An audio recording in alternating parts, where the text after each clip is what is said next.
নমস্কার বন্ধুরা, Indian stock market বাংলায় আপনাদের স্বাগত। আমি সৌভিক।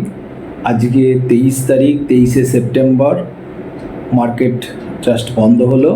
আগের সপ্তাহে একটা ভিডিও করতে পারিনি, একটু ব্যস্ত ছিলাম। তো যাই হোক, মার্কেট আজকে নতুন হাই মেরেছে। নিফটি, ব্যাঙ্ক নিফটি দুটোই, যে ইন্ডেক্স আছে আমাদের মেন ইন্ডেক্স, দুটো ইন্ডেক্সই আজকে নতুন হাই মেরেছে।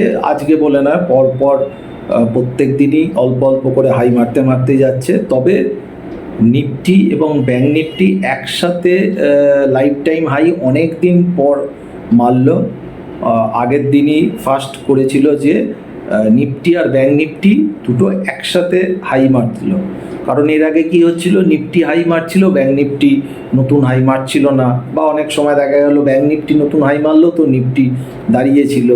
একসাথে যে দুজনে হাই মারা, যেটা অনেক আগে তাই হতো মার্কেটে, হাই মারলে একসাথে ইন্ডেক্স হাই মারতো, সেটা কিন্তু গত শুক্রবার দেখা গেল। আজকেও সেরকমই একটা খুব ভালো র্যালি দিয়েছে।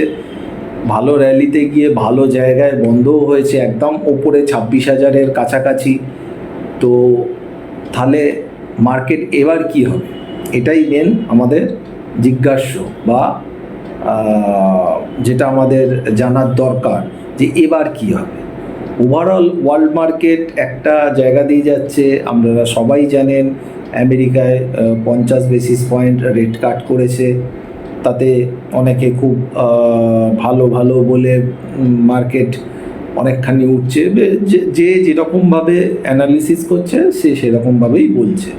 এটা একদম ঠিক যে 50 বেসিস পয়েন্টসের জন্য হয়তো তাৎক্ষণিক মার্কেট উঠলো, কিন্তু এটার যে এফেক্ট, এই এফেক্টটা হয়তো ভবিষ্যতে দেখা যাবে, বা কি কারণে হঠাৎ করে 50 বেসিস পয়েন্ট পড়লো, এটাও একটা দেখার ব্যাপার থাকে।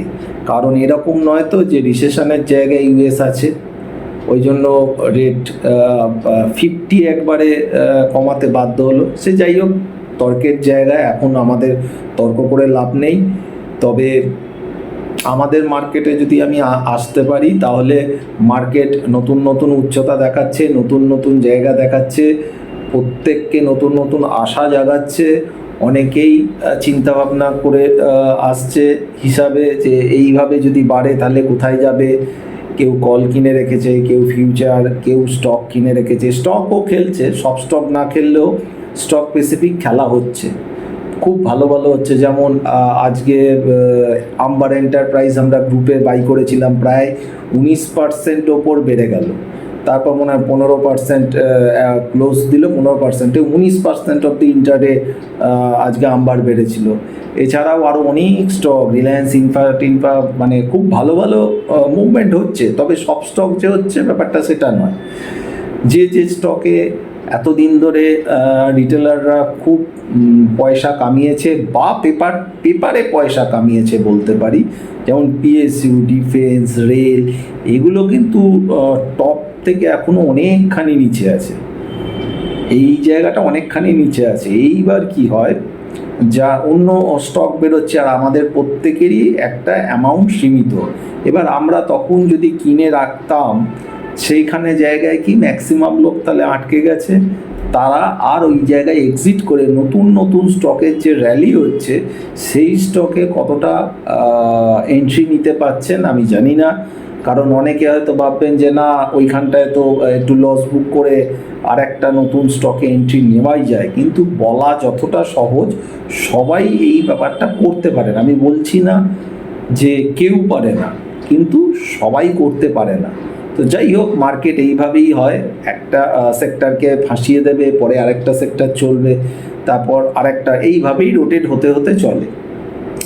তো ওভারঅল মার্কেট সামনের দিকে যেটা মনে হচ্ছে যে এখন একটা, এই যে এক্সপায়ারি এসে গেছে, মান্থলি এক্সপায়ারি 26 তারিখে, অর্থাৎ আজকে সোমবার, মঙ্গল, বুধবার ব্যাঙ্ক নিফটির মান্থলি এক্সপায়ারি, এবং বৃহস্পতিবার আমাদের নিফটি মান্থলি এক্সপায়ারি সেপ্টেম্বরে। এই 2-3টে দিন খুব ভাইটাল। আমার মনে হয় না ছোট্ট একটা রেঞ্জের মধ্যে থাকবে বলে, এখনও ওপর দিকে স্টিম বাকি আছে। এবার কবে আছে, কতটা আছে, সেটা সময় দেখতে পাবেন, কোনো অসুবিধে নেই। তারপরে সবাই বাই বাই থাকতে থাকতে হঠাৎ করে মার্কেট কিন্তু একটা ভালো মতো ডিপ দিয়ে দেবে। সেই ডিপটা কোন জায়গা থেকে আসবে, কবে আসবে, এগুলো আস্তে আস্তে দেখতে পাবেন। মানে একতরফা যে মার্কেটটা চলছে, এইভাবেই যে চলতে থাকবে, ঠিক আছে, আমার মনে হয় না। খুব শীঘ্রই ইউটার্ন দেখতে পাবেন, এবং ইউটার্নের যখন হবে তখন আবার হঠাৎ করে মার্কেটে যে একটা বুল র্যালি, বুল সব দিক দিয়ে বাই যেমন চলছিল, হঠাৎ করে সবাই তখন আতঙ্কিত হয়ে উঠবেন, সব সেল হয়ে গেল, সব শেষ হয়ে গেল। এইগুলো অতীতেও ঘটেছে, এখনও ঘটছে এবং ভবিষ্যতেও ঘটবে। তো সেল অফ আসবেই, ইউটার্ন হবে, দেখতে থাকুন। তবে এখনও বলছি, এখনও ওপরের র্যালি এখনও কিছুটা হলেও বাকি আছে। আমি একটা লেভেল মোটামুটি বলে যাচ্ছি। তো যারা ফ্রি টেলিগ্রাম গ্রুপের জয়েন্ট আছেন তারা তো প্রত্যেক দিন লেভেলগুলো পেয়ে যান, নিফটি ব্যাংক নিফটি। যারা নেই তারা যদি জয়েন করেন তাহলে লেভেলগুলো আমি সকালবেলা দিয়ে দিই। তো খুব সাবধানে থাকুন। ব্যাপারটা হচ্ছে র্যালি এখনও কিন্তু বাকি আছে, কারণ এখনও যারা শর্ট করে আছে তাদের কিন্তু লাস্ট মার একটা বাকি আছে বলে আমার মনে হচ্ছে, এবং সেই মারটা হবার পর তারপর যখন হাতে রিটেলারদের মেনলি হাতে যখন শর্ট পজিশান থাকবে না, তখন হঠাৎ করে একটা ইউটার্ন মারবে, এবং সেটা ভালো মতোই মারবে বলে আমার মনে হয়। কিন্তু এর মানে এই নয় যে এটাই আমাদের টপ হয়ে গেল, ব্যাপারটা সেটা নয়। এখনও অনেক জায়গা আছে, তবে একটা কারেকশান আসবে, একটা কারেকশান ডিউ আছে।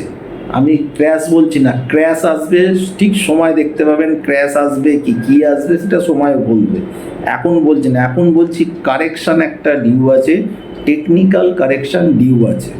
সেই কারেকশানটা অবশ্যই দেখতে পাবেন খুব শীঘ্রই, কিন্তু তার আগেও র্যালি আছে। কোন জায়গা থেকে ইউটার্ন মারবে সেটা লাইভ মার্কেটেই মোটামুটি বোঝা যাবে। তবে এই যে এখনও 3-4 দিন বাকি আছে, এই সপ্তাহটা খুব ভাইটাল সপ্তাহ। বারবার বলছি, অনেক অপশান কিন্তু প্রচুর পয়সা দেবে। সে কল বলুন, পুট বলুন, সেটা সময় দেখতে পাবেন কে কোথায় কি পয়সা দিচ্ছে। কিন্তু এই যে 3-4 দিনের যে জায়গাটা আছে, যদি সঠিক জায়গায় অপশানটা ধরা যায় তাহলে কিন্তু ভালো মতো রিটার্ন পাওয়া যাবে।